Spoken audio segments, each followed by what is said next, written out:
بسم اللہ الرحمن الرحیم۔ السلام علیکم ورحمۃ اللہ وبرکاتہ۔ آپ سب کیسی ہیں؟ میں امید کرتی ہوں کہ آپ سب خیر و عافیت سے ہوں گی۔ اللہ پاک سے دعا ہے کہ اللہ پاک ہم سب کو دنیا اور آخرت کی تمام بھلائیاں نصیب فرمائے، آمین ثم آمین۔ تو انشاءاللہ آج ہم سیکھیں گے سورہ عبس کی آیت نمبر 31 سے لاسٹ تک۔ تو چلیں چلتے ہیں سبق کی طرف اور سبق کو شروع کرتے ہیں۔ اعوذ باللہ من الشیطان الرجیم، بسم اللہ الرحمن الرحیم۔ وفاکہۃ وابا، وفاکہۃ وابا، وفاکہۃ۔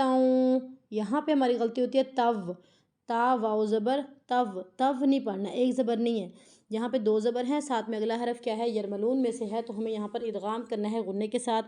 وفاکہۃ وابا، وفاکہۃ وابا، متاعا لکم ولانعامکم، متاعا لکم ولانعامکم۔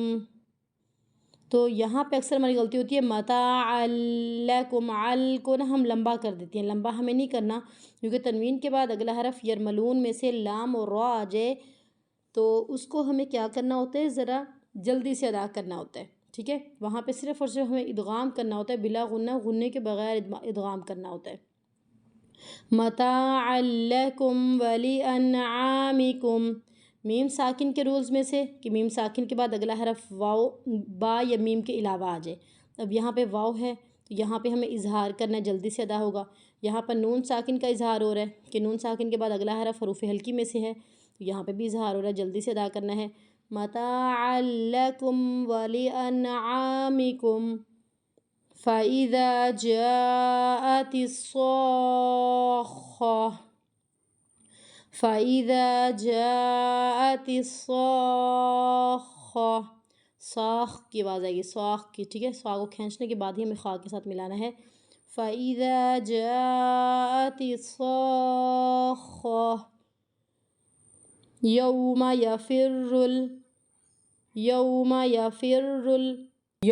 یفر المرء من اخیہ، مرء من اخیہ، را کو موٹا پڑھنا ہے، را ساکن سے پہلے زبر کی حرکت ہے، حمزہ کو نہیں کھینچنا کیونکہ حمزہ متحرک ہے۔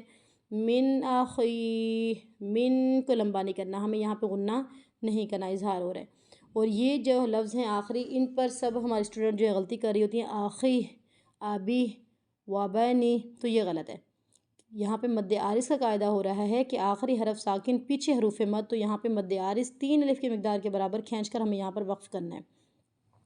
مرء من اخیہ، ہا کی آواز آئے گی، ٹھیک ہے، لیکن اس کو کھینچنے کے بعد ہی آئے گی۔ اخیہ وامہ وابیہ، غنے کو پورا کرنا ہے۔ وامہ وابیہ، وصاحبتہ وبنیہ، وصاحبتہ وبنیہ، لکل امرئ، کاف کو لام کے ساتھ ملانا ہے، پھر آگے لام کو میم کے ساتھ، لکل امرئ، حمزہ کو میم کے ساتھ ملاتے ہیں، یہاں پہ غنہ ہو رہا ہے۔ لکل امرئ منہم یومئذ شأن یغنیہ، یومئذ شأن یغنیہ، لکل امرئ منہم یومئذ شأن یغنیہ، وجوہ یومئذ مسفرہ، وجوہ، غنے کو کمپلیٹ کرنا ہے، دونوں غنے کے ادائی کو ہمیں صحیح سے ادا کرنا ہے، یعنی کہ کون سا غنہ ہو رہا ہے یہاں پہ؟ ادغام مع غنہ۔ وجوہ یومئذ مسفرہ، ضاحکۃ مستبشرہ، غنہ ہو رہا ہے، اس کو کمپلیٹ کرنا ہے، ساتھ میں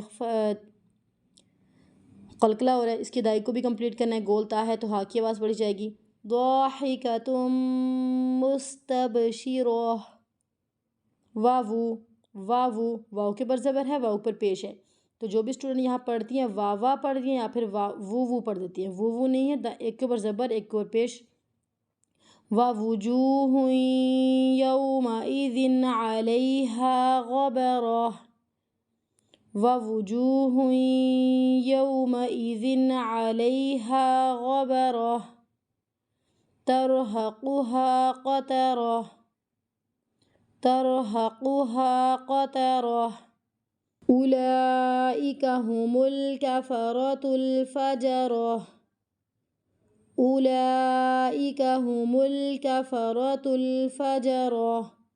اچھا جی یہاں پہ دیکھیں شاید کچھ مسٹیک ہو گئی ہے لکھنے میں، شاید ایسے ہی ہے، تو کیونکہ باقی قرآن پاک پہ بھی میں نے چیک کیا، یہاں پہ واو کیا ہے، ساکن ہے، ٹھیک ہے، یہاں پہ جو ہے باقی قرآن پاک میں جو ہے واو ساکن نہیں ہے، واو خالی ہے، جیسا کہ ہم پہلے پڑھتی آ رہی ہیں پیچھے، اولئک، او کو نہیں کھینچنا، تو یہاں پر شاید لکھنے میں مسٹیک ہو گئی ہے، تو اس کو ہمیں کھینچنا نہیں، یہ حروف مد نہیں ہے، اولئک هم الکفرۃ الفجرہ، اولئک هم الکفرۃ الفجرہ۔ تو یہ تھا ہمارا آج کا سبق، میں امید کرتی ہوں کہ آپ لوگوں کو آج کے سبق کی صحیح طریقے کے ساتھ سمجھ آ گئی ہوگی، انشاءاللہ کل ایک نیو سبق میں، کل تک کے لیے اللہ حافظ۔